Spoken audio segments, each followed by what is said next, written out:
जय श्री राम दगड़ियों, कैसे हैं आप सभी। उम्मीद है सभी अच्छे होंगे फ्रेंड्स। और मैं नमन वर्मा आज आपके लिए लेकर के आया हूँ एक बहुत ही इंफॉर्मेटिव वीडियो। आज के वीडियो में कोई जो है हम गढ़वाली सॉन्ग पर रिएक्शन नहीं करने वाले हैं, किसी भी उत्तराखंडी सॉन्ग पर रिएक्शन नहीं करने वाले हैं। आज जो है कि एक बहुत इंपॉर्टेंट वीडियो है, उसका टाइटल क्या है, क्यों हिमाचल से पिछड़ गया उत्तराखंड। ये एक बहुत इंफॉर्मेटिव वीडियो होने वाला है और अवेयरनेस वाला होने वाला है।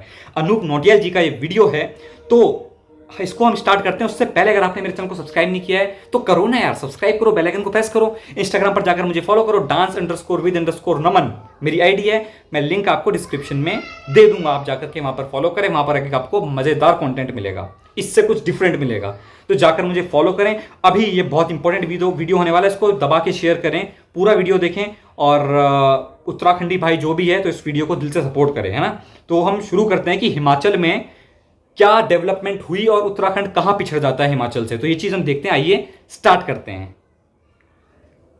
दोस्तों नमस्कार। नमस्कार। ऐसे क्या कारण है कि हमारे पड़ोसी पर्वतीय राज्य हिमाचल प्रदेश के एक आम हिमाचली के चेहरे में जहां आत्मविश्वास और संपन्नता झलकती है, वहीं उसकी तुलना में एक आम उत्तराखंडी के हाव भाव में उदासी, लाचारी और हताशा ही नजर आती है। आज इस वीडियो में उत्तराखंड के विकास की गाथा की बात करते हुए हम अपनी तुलना पड़ोसी पर्वतीय राज्य हिमाचल प्रदेश से करेंगे। जैसा आपने खुद कई बार महसूस किया होगा, एक तरह से हिमाचल प्रदेश को उत्तराखंड के लिए एक रोल मॉडल के तौर पर पेश किया जाता है।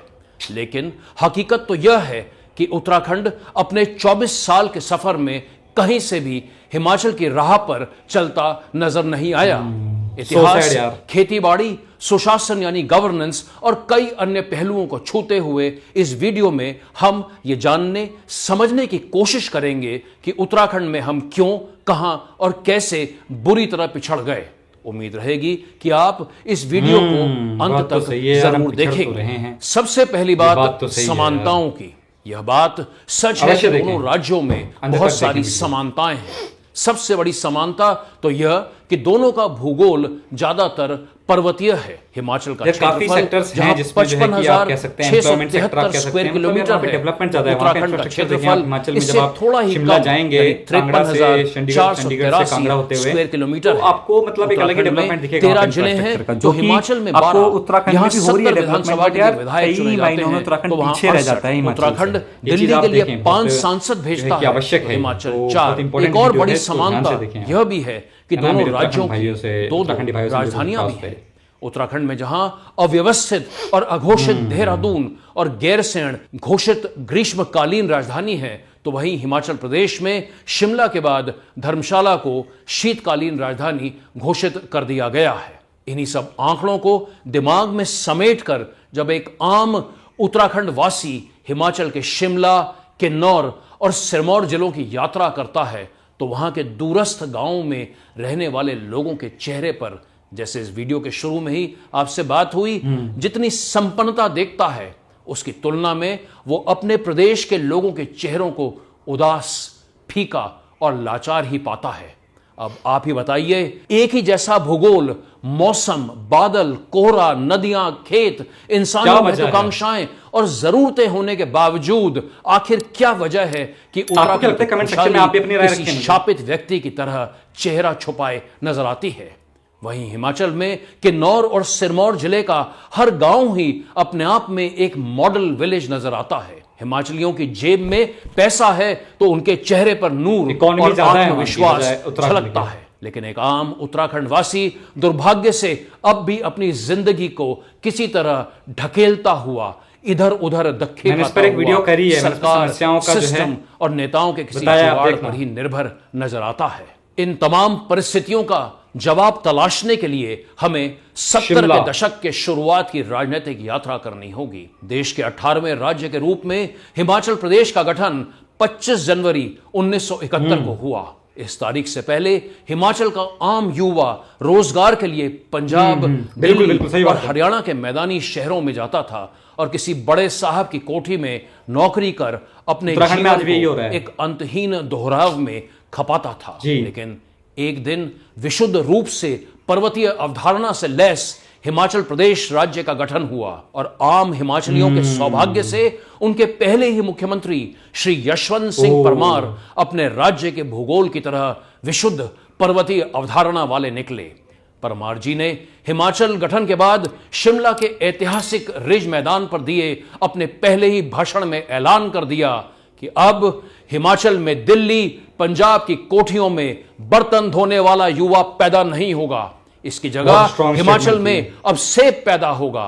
हिमाचल से कुछ बाहर जाएगा तो यहां का सेब जाएगा। इसके बाद वाईएस परमार ने राज्य के हर जिले का दौरा किया और तमाम कृषि विश्वविद्यालयों की नींव रखी। साथ ही राज्य में मजबूत सड़कों के नेटवर्क पर युद्ध स्तर पर काम शुरू किया।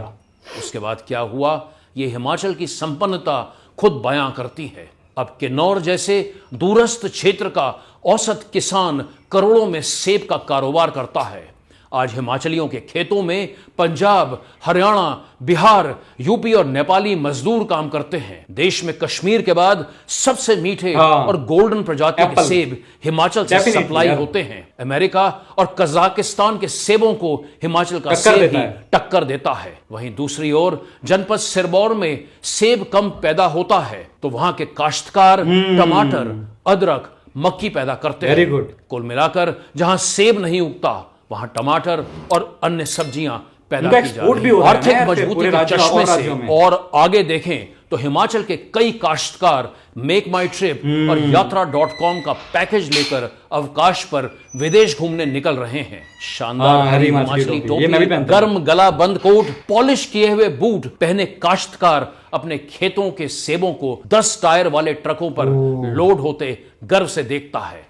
निश्चित तौर पर ऐसे लम्हों पर उन्हें सौभाग्य से मिले ऐसे मुख्यमंत्री वाईएस परमार का प्रेरणादायक और विजन से भरपूर भाषण कि अब हिमाचल में बर्तन धोने वाला युवा पैदा नहीं होगा, अब हिमाचल में सेब पैदा होगा, याद आता ही होगा। दोस्तों आइए वापस घर लौटते हैं। उत्तराखंड का गठन जैसा आप जानते हैं सन 2000 में 9 नवंबर को हुआ, लेकिन उसके 2 मैदानी जिले शुरुआती दौर की इच्छा के विपरीत जोड़ दिए गए। लिहाजा विशुद्ध रूप से पर्वतीय अवधारणा पर आधारित राज्य पहले दिन से ही औंधे मुंह गिर गया और उसके बाद अभी तक कभी नहीं संभल पाया। जिस राज्य में हिमाचल की तर्ज पर फल और सब्जी हो सकती थी, वहां संपन्नता का आधार अब मुख्य तौर पर खनन, शराब के ठेके, प्रॉपर्टी अतिक्रमण, ट्रांसफर पोस्टिंग, सरकारी नौकरियां, व्यापक भ्रष्टाचार और बंजर पड़ी जमीनों को औने पौने दाम पर बेचने से मिलने वाली कमीशन बन चुकी है। हिमाचल और उत्तराखंड के रूप में इन दोनों पर्वतीय राज्यों के बीच एक और बड़ा अंतर भू कानून के रूप में भी है। हिमाचल में पहले से ही सख्त भू कानून लागू है, यानी यहां गैर हिमाचली जमीन नहीं खरीद सकता है।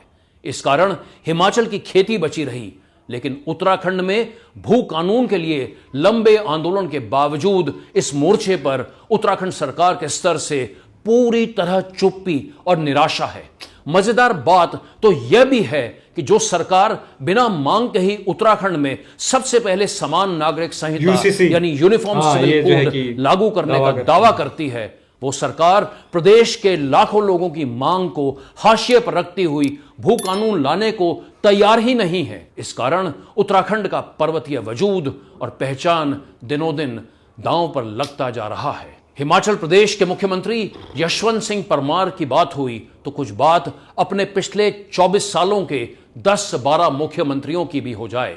कई लोग शिकायत करते हैं कि उत्तराखंड के पहले मुख्यमंत्री हरियाणा मूल के थे, लेकिन इससे क्या वाकई कोई फर्क पड़ा होगा? क्योंकि इसके बाद तो सारे मुख्यमंत्री पर्वतीय मूल के ही थे, लेकिन मुख्यमंत्री बनने के बाद वो तो सभी धीरे धीरे मैदान में ही पलायन कर विस्थापित हो गए। इस तरह विकास की गंगा ऊपर से नीचे बही और गांव पलायन से वही ना, पलायन एक बहुत बड़ी समस्या है। मैंने आपको इस तरह यह कहना अतिशयोक्ति नहीं होगी कि उत्तराखंड का यह दुर्भाग्य है कि उसे आज तक अपना वाईएस परमार नहीं मिल पाया। दोस्तों, दुनिया उम्मीदों पर टिकती है तो यह जानना भी जरूरी है कि जो सेब हिमाचल में उगता है उसको उगने के लिए जो परिस्थिति चाहिए वो हमारे राज्य उत्तराखंड के पर्वतीय जिलों में भी है। उत्तराखंड में हिमाचल के मुकाबले अधिक नदियां हैं, पर्यटन के लिए भी और अधिक संभावनाएं हैं, चारधाम यात्रा के रूप में एक इकोनॉमिक बेस भी है। इन सब के बावजूद उत्तराखंड पिछले 24 सालों से उस दिन का इंतजार कर रहा है जब कोई विजनरी मुख्यमंत्री गैरसैंण के मैदान से भाषण देते हुए उत्तराखंड के लोगों को कहेगा कि अब उत्तराखंड के लोग सिर्फ खनन, शराब, कमीशन और सरकारी नौकरियों के लिए ही लालायित नहीं होंगे, बल्कि यहां के लोग भी संपन्नता के रास्ते पर चलते हुए अपनी जमीनों पर ईमानदारी से अपनी तकदीर और अपनी तस्वीर बेहतरी के लिए खुद लिखेंगे और बदलेंगे।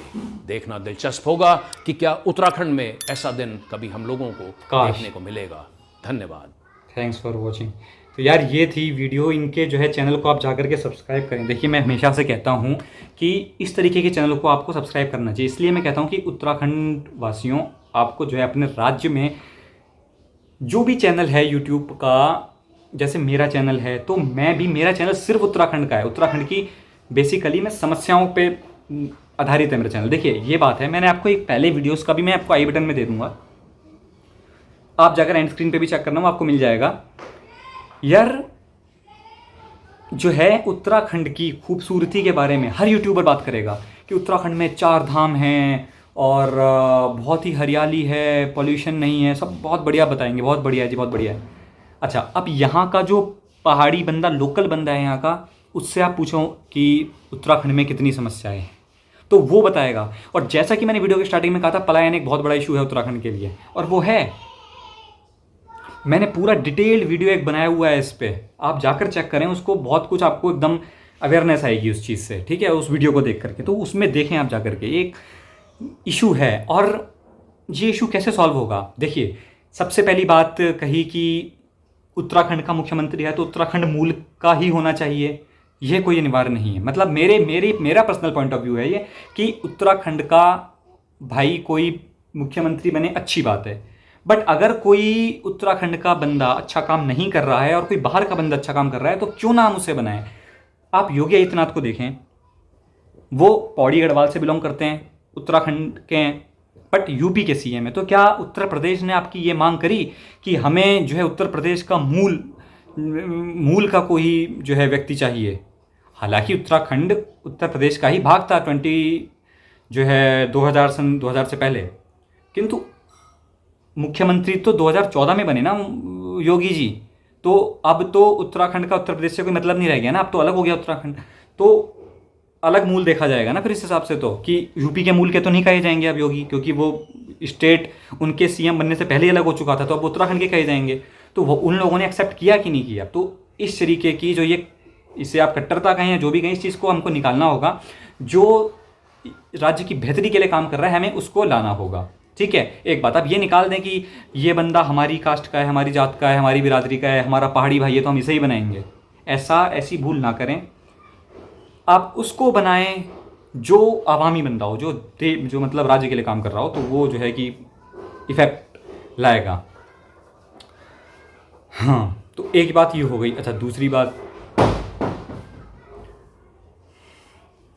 अब अगर आप बात करें कि जो है इस राज्य की, अगर हम बात करें उत्तराखंड की, तो देखिए इसका नाम पहले उत्तरांचल होता था, डेफिनेटली।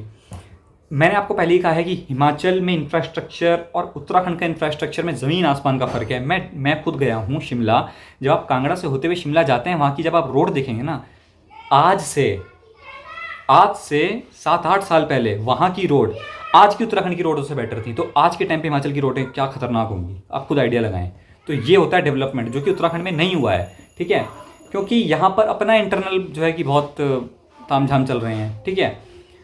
तो ये चीज़ें हैं। मैं गवर्नमेंट कोई सी भी रही हो, ऑपोजिशन में है जो आज वो रही हो, या जो आज सरकार में है वो रही हो, मैं ये नहीं कह रहा हूँ, कोई भी हो, पर उसको उत्तराखंड के लिए काम करना होगा। तो मैं ये इसलिए कहता हूँ कि ये ऐसे चैनल को, जैसे मेरा चैनल है या इनका, तो इनको आप अधिक से अधिक शेयर करें बेसिकली, क्योंकि ये जब वीडियोस ऊपर तक पहुँचेंगे, अवेयरनेस जब लोगों में आएगी, ऊपर तक पहुँचेंगे, सरकार की नींद खुलेगी, सरकार तक जब पहुँचेगी ये वीडियो, ठीक है। तो ये होता है, क्योंकि आम आम आदमी जो है, जो यहाँ की समस्याओं से वाकिफ़ है, वो जब ऊपर पहुँचता है तब कुछ विकास लाता है।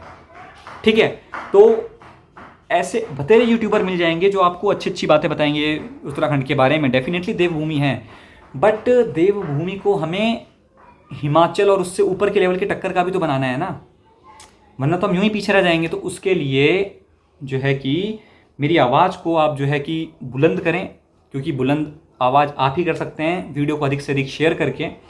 तो ऊपर तक ये पहुंचाएं वीडियो, क्योंकि एज एन उत्तराखंडी, मैं भी उत्तराखंडी हूँ, आप लोग भाई बहन देख रहे हैं मुझे, आप भी उत्तरांचल से हैं, तो इट्स कि ये हमारी एक ड्यूटी है, ये एक हमारा कर्तव्य है और होना भी चाहिए कि जिस राज्य में हम रह रहे हैं कम से कम उस राज्य के लिए तो हम कर्मठ हों।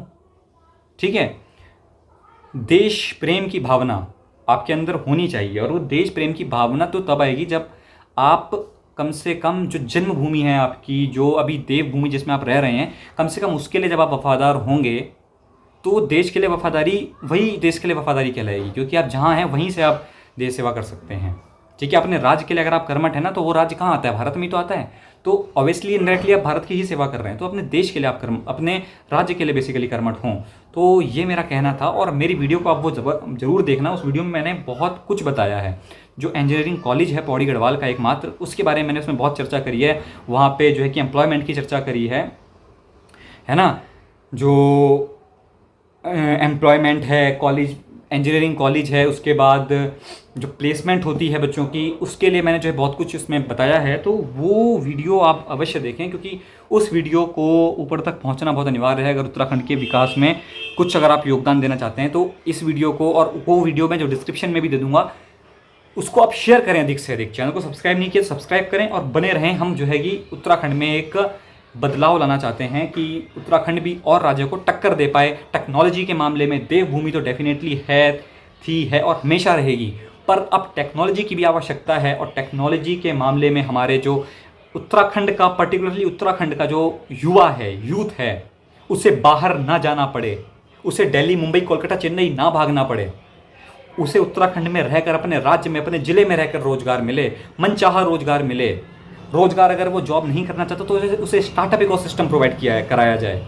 तो ये चीज़ें हैं, बहुत सारे मुद्दे हैं। तो ये 2 वीडियोस मेरा दगड़ियों, मैं आपसे ये विनती करना चाहूँ कि इस वीडियो को अधिक से अधिक शेयर करा, और दगड़ों दगड़ी ये चीज़ आप सभी से मैं जो है कि आप सभी ये बोलें, अपने दगड़ियों के साथ देखें इस वीडियो को, अपने जो है कि दोस्तों के साथ, अपने बुजुर्गों के साथ, सबके साथ, अपने युवाओं के साथ, जो भी यूथ आप जानते हैं उनके साथ शेयर करें, क्योंकि ये बहुत अनिवार्य है उत्तराखंड के लिए, आने वाले फ्यूचर के लिए, आने वाले यूथ के फ्यूचर के लिए। तो यही मेरा कहना है। यहीं पर मैं अपनी वाणी को विराम देता हूँ। बने रहें मेरे साथ इस चैनल पर, मिलकर अपन उत्तराखंड में बदलाव लेकर के आएंगे। तब तक के लिए भारत माता की जय, जय उत्तराखंड, जय श्री राम।